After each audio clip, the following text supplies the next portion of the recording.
नमस्कार. सुवर्ण भारतमध्ये आपल्या सगळ्यांचं स्वागत. मी रश्मी हिवरे. आजच्या काही ठळक व विशेष घडामोडी.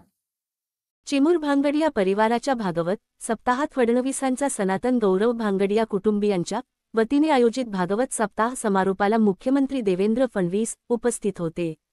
यावेळी ते म्हणाले की 800 वर्षांपूर्वी संत ज्ञानेश्वरांनी विश्वकल्याणासाठी प्रार्थना केली. मानव आणि चराचरातील सर्वांचा सहजीवन विचार हा संतांचा मूलभूत संदेश आहे.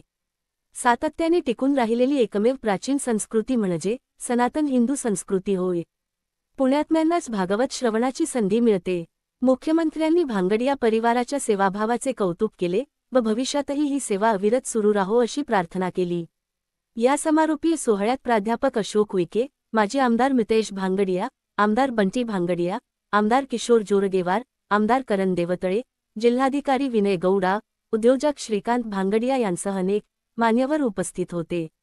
संत राजारामजी महाराज व संत कृपारामजी महाराज यांनी भागवत कथा सांगितली.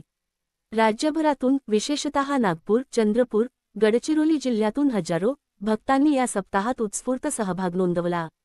सुवर्ण भारत न्यूज रोशन खानकुरे विशेष प्रतिनिधी या ठिकाणी उपस्थित आहेत आणि अतिशय सुंदर असा हा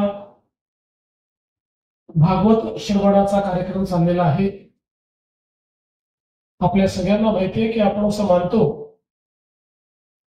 की जो पुण्य करतो त्यालाच भागवत ऐकायची संधी मिळते आणि त्यामुळे इथे सर्व पुण्यात्मा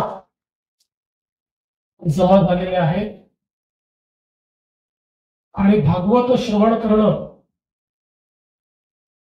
ही केवळ एक औपचारिकता नाहीये, तर आमची जी आध्यात्मिक परंपरा आहे त्या परंपरेला भागवत समृद्ध करतो आणि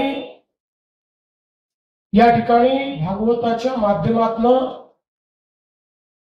ज्या विविध बोधकथा आमच्या समोर येतात त्यातनं आमचं जीवन देखील समृद्ध होत असतं. आज खरं म्हणजे जगाच्या पाठीवर आता हे अधोरेखित झालंय की जगातली सर्वात प्राचीन आणि सातत्यपूर्ण संस्कृती जर कुठली असेल तर ती सनातन संस्कृती आहे, ती हिंदू संस्कृती आहे. ज्ञान हे आज जगापुढे नेण्याचा प्रयत्न करतायत आणि आताच आपल्याला गुरुजींनी विठ्ठल भक्तीच्या संदर्भात सांगितलं आणि आपल्याला माहिती आहे की ज्ञानेश्वर माऊलींनी त्या काळामध्ये 800 वर्षापूर्वी जो विचार मांडला त्याही वेळी आमचा विचार हा छोटा विचार नव्हता, तो आमचा वैश्विक विचारच होता.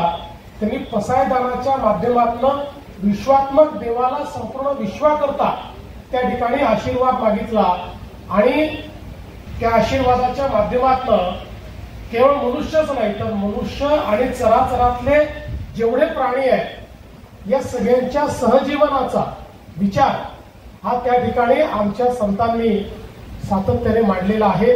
आणि म्हणूनच मला असं वाटतं की भागवत परंपरा ही अशाच प्रकारे हजारो वर्ष आमच्यापर्यंत पोचली आहे की अशा प्रकारच्या गुरुवर्यांच्या माध्यमातून, संतांच्या माध्यमातून आणि ती श्रवण करूनच आम्ही आपल्या संस्कृतीला आज या ठिकाणी जिवंत ठेवतो, ती संस्कृती जगतो आणि ती संस्कृती समृद्ध करतो. आणि म्हणून मी आज आमचे जे दोन्ही संत या ठिकाणी आलेले आहेत मी त्यांचं अपने महाराष्ट्र में इन सबको तो उसका लाभ दिया लेकिन मुझे भी उसका लाभ लेने का अवसर दिया, तो इसलिए मैं बंटी भैया का भी बहुत बहुत आभार व्यक्त करता हूँ. और ऐसे ही भागवत की सेवा आपके माध्यम से होती रहे, हम उसको श्रवण करते रहे और हम भी पुण्य पाते रहे, इस प्रकार की प्रार्थना मैं ईश्वर के चरणों में करता हूँ और अपने शब्दों को विराम देता हूँ. धन्यवाद.